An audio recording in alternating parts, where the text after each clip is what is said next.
Asal-usulnya Get Plastik itu namanya kok bisa Get Plastik gitu, Mas? Oh, saya bilang saya nggak akan berhenti.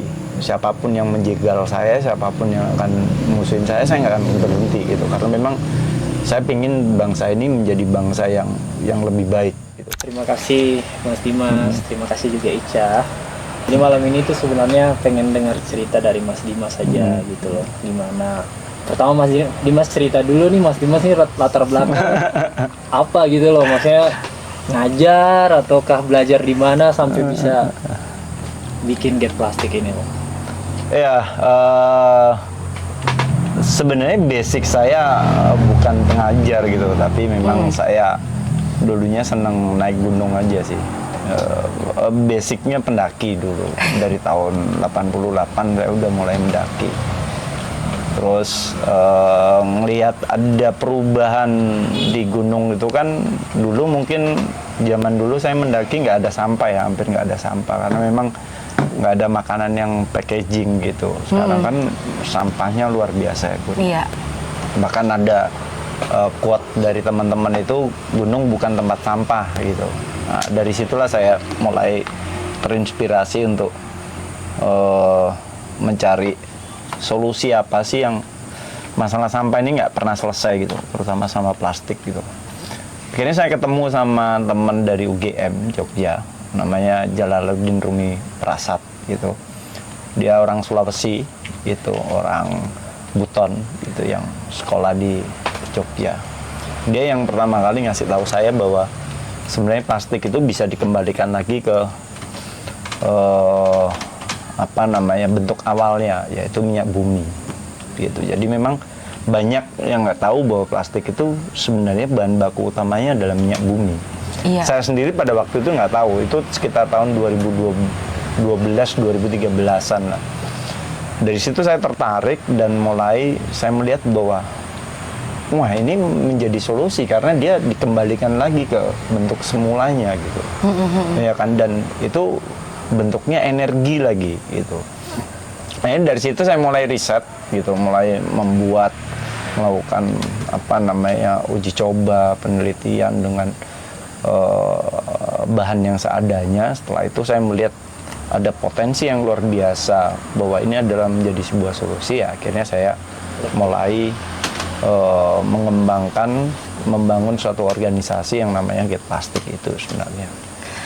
Asal-usulnya Get Plastik itu namanya kok bisa Get Plastik gitu, Mas? Ya, itu sebenarnya Get Plastik itu singkatan dari gerakan tarik plastik gitu. Oh, gitu. Jadi, bukan bahasa Inggris Get Plastik ya? Jadi get itu kan mendapatkan ya, menarik, iya, bisa diartikan betul. menarik, mendapatkan. Jadi gerakan tarik plastik, oh ya hampir sama ya Get Plastik sama gerakan tarik plastik. Oke, gerakan tarik pengertiannya dan artinya gitu. Ternyata Get itu gerakan bisa disingkat menjadi gerakan tarik plastik gitu. Itu sih sebenarnya.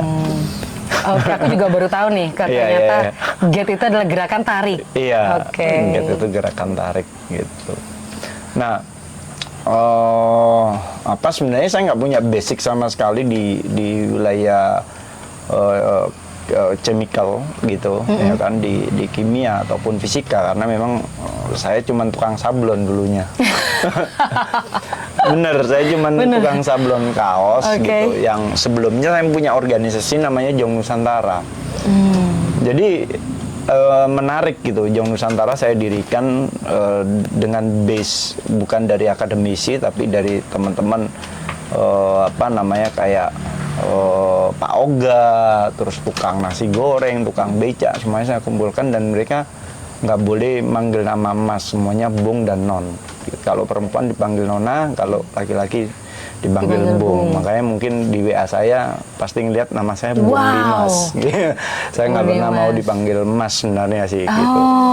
Cuman karena orang terbiasa akhirnya manggilnya Mas. Iya. Di Ambon juga gitu loh. Iya. Bung Dimas. Semuanya manggilnya Bung. Gitu sih memang. Itu asal mulanya. Asal mulanya, Get Plastik. Terus sebelum kita bicara lebih jauh tentang Get Plastik ya, Beta pengen digging lebih dalam lagi soal Mas Dimas gitu. Siap. Soalnya kayak sempat dengar cerita sih kenapa sampai Mas Dimas bisa konsisten mau bikin gerakan ini, kan nggak banyak orang gitu loh yang mau mencari solusi. Ini solusi bukan solusi kecil gitu loh, ini Iya. bukan masalah yang kecil, ini Wah, ini masalahnya enggak ya. luas gitu loh, belum tentu bisa mengubah semuanya gitu loh, tapi mungkin ada ketertarikan, panggilan hati, atau Kok mau bertahan gitu kok ya? mau bertahan, ataukah ada bisikan dari semesta kayak gimana gitu. Ini gila loh Mas, permasalahan yang muncul pastinya. Iya. Saya nyebutnya penebusan dosa mungkin ya bagi saya ya. Gitu. Karena memang saya dari dulunya memang saya dilahirkan di keluarga Katolik yang kita diajarkan untuk pelayanan gitu. Nah, cuman saya pernah kerja di wilayah yang itu wilayah yang rusak alam. Jadi saya dulu pernah ditambang gitu. 2012 saya pensiun dini bahasanya. 2012, oke. 2012 saya berhenti. 2010 sih tepatnya gitu. Tapi kan administrasi semuanya saya selesaikan sampai 2012 saya memutuskan untuk pensiun dan saya nggak mau lagi terlibat dalam eksplorasi ataupun eksploitasi bentuknya. Perusakan alam. Ya, makanya ini menjadi karma buat saya. Saya bilang sama istri saya bahwa saya totalitas akan menghibahkan diri saya untuk lingkungan gitu. Makanya saya bilang saya nggak akan berhenti. Siapapun yang menjegal saya, siapapun yang akan musuhin saya nggak akan berhenti gitu. Karena memang saya ingin bangsa ini menjadi bangsa yang lebih baik gitu, bukan menjadi lagi bangsa yang selalu dicap keburukannya gitu, korupsinya ataupun apanya gitu. Tapi saya ingin dunia melihat bahwa ada anak bangsa Indonesia yang mampu berbuat sesuatu untuk alam ini gitu. Nggak hanya cuma ngerusak, tapi bagaimana kita juga bukan Menciptakan menjaga solusi? tapi memperbaiki lah minimal seperti itu, menciptakan solusi-solusi untuk permasalahan sampah juga. Iya. Terus Wow.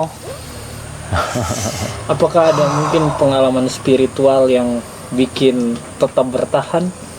Iya, pastinya itu pasti ada ya gitu. Karena saya dulu sempat 2008 saya di salah satu padepokan yang dimana saya diajarkan di padepokan itu ngaji rasa sejarah alam, yang artinya bagaimana kita memahami alam itu melalui sejarah-sejarahnya, mulai dari manusia itu hidupnya dari mana sih, dari alam gitu. Jadi kalau kita nggak menjaga itu ya kita nggak akan bisa hidup. Jadi nilai-nilai spiritual itu yang saya bawa sampai sekarang. Ya, saya ada di salah satu padepokan yang namanya Hindu Buddha Bumi Sgandu, yang artinya Hindu adalah manusia dalam kandungan, dan Buddha itu manusia ketika lahir telanjang, dan Bumi Sgandu itu adalah mikrokosmos, karena kita manusia ini kan mikrokosmos ya, sedangkan bumi ini menjadi makrokosmosnya gitu. Jadi disitulah saya mempelajari bahwa saya harus terus melakukan ini, harus konsisten, nggak boleh enggak. Selain itu juga saya diajarkan oleh kakek saya juga satu ajaran, yaitu planning, doing, and finishing gitu. Jadi rencanakan, lakukan, dan selesaikan. Jangan nanggung, jangan setengah-setengah melakukan sesuatu. Itu harus benar-benar konsisten. Dan di konsistensi itu pasti ada komitmen yang harus kita terima kan gitu. Dan jangan pernah berhenti dengan komitmen itu. Selesaikan apa yang kamu mulai gitu. Iya, gitu. Ada pertanyaan dari Ica? Karena Ica udah belum lama ini kenal sama Mas Dimas ya. Mas Dimas ini orang yang inspirasional banget. Nggak cuma buat saya, tapi buat halayak Indonesia semua. Yang harapan aku, harapan Beta sama Bung Vander, Mas Dimas nggak boleh ada orang yang nggak tahu. Semua harus tahu ya, semua orang di dunia ini. Makanya kita ada upaya mau, kalau bisa kita ikut berkontribusi untuk mengenalkan Mas Dimas ke orang-orang yang belum tahu Get Plastic ini apa.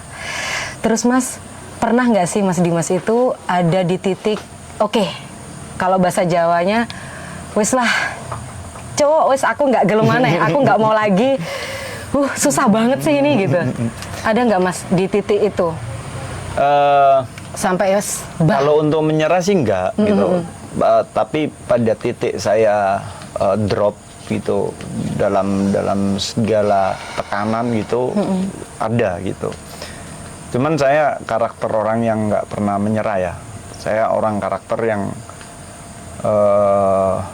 pantang mundur bahasanya.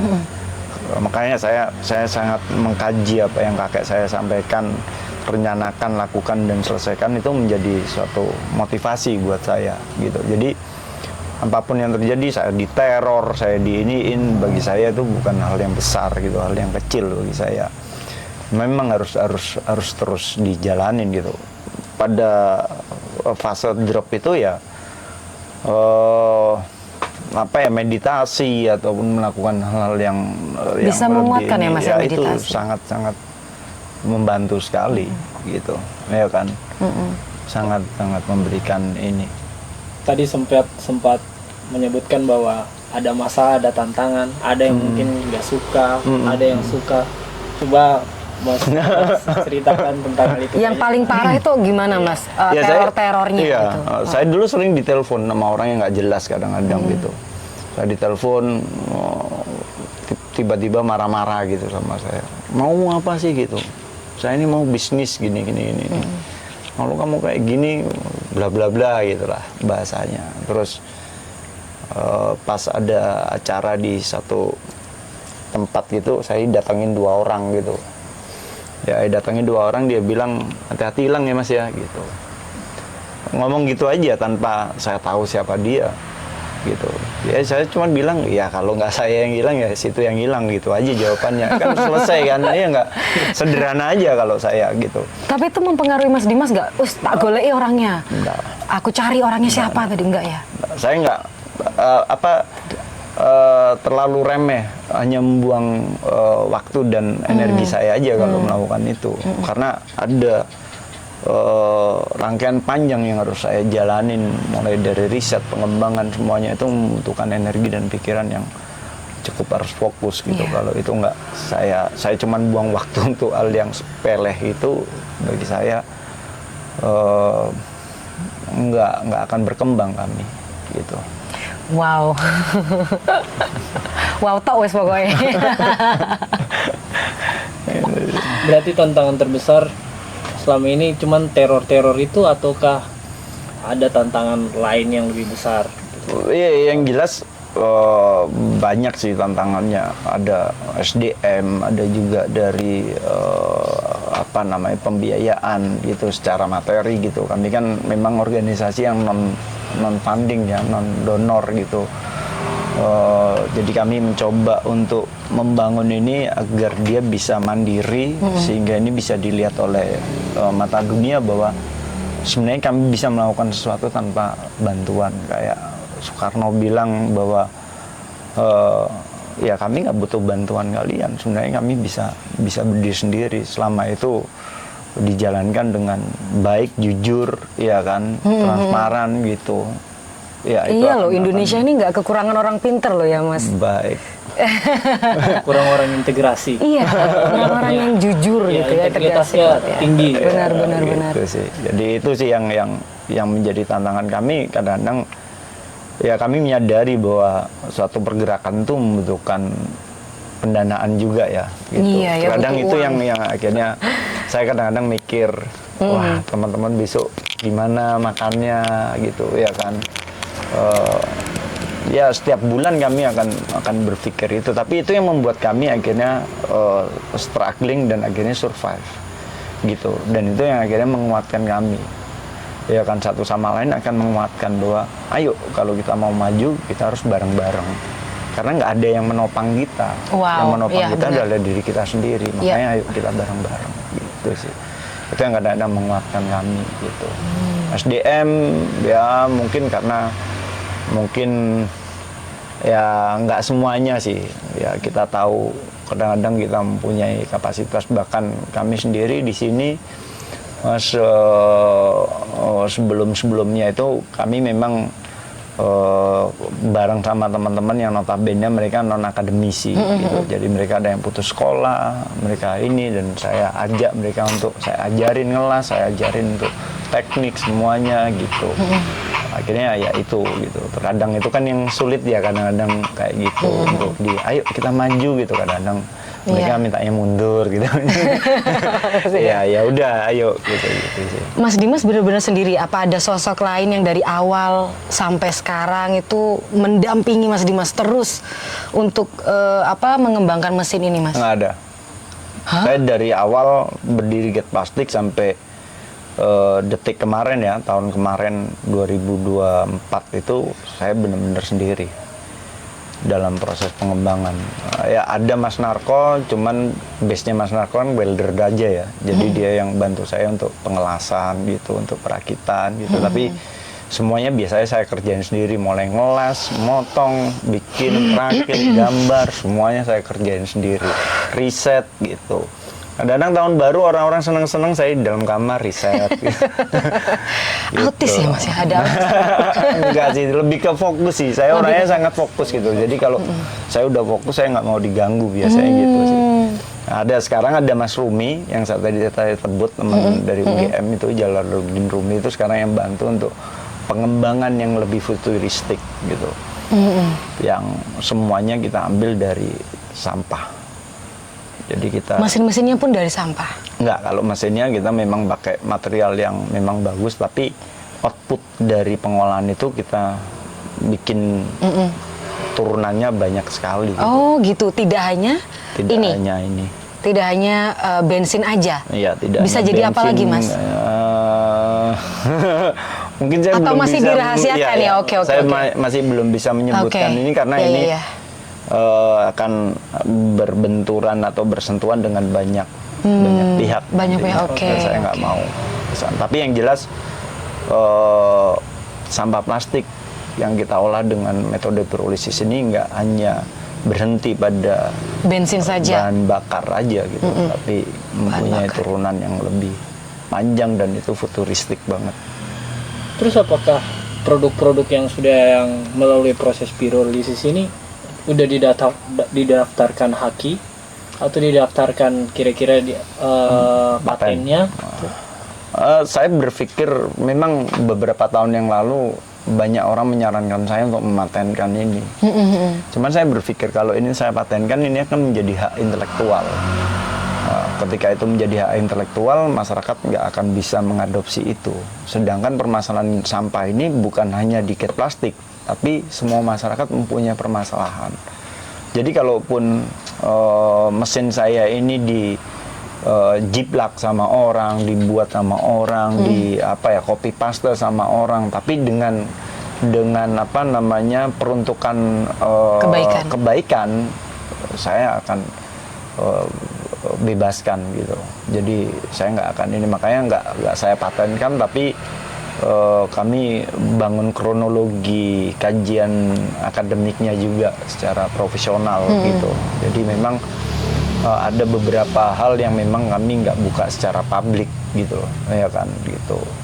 Jadi itu yang menjadi kunci, yang nantinya itu hanya kita kasih tahu kepada orang yang benar-benar, oh ya Mas, saya mau ngolah sampah gini-gini, ayo tak ajarin gitu. Bahkan saya punya rencana sebenarnya seharusnya tahun ini sih saya melakukan perjalanan untuk singgah di satu tempat, mungkin 2 minggu saya ajarin teman-teman untuk bikin mesinnya gitu, nanti singgah lagi satu tempat, tapi memang keadaannya belum memungkinkan, jadi waktunya belum tepat gitu. Jadi oh ya udah ntar dulu dah gitu, tapi itu pasti akan saya jalani untuk tadi itu membantu masyarakat untuk bisa menyelesaikan permasalahan sampah. Tapi ya kami pasti akan membuatkan NDA bahwa jika kamu menjual belikan mesin ini, ya kamu akan kita tuntut gitu. Jadi memang mesin itu diperuntukkan untuk masyarakat itu, bukan untuk dibisniskan gitu. Bukan gitu. untuk profit oriented. Iya, itu sih.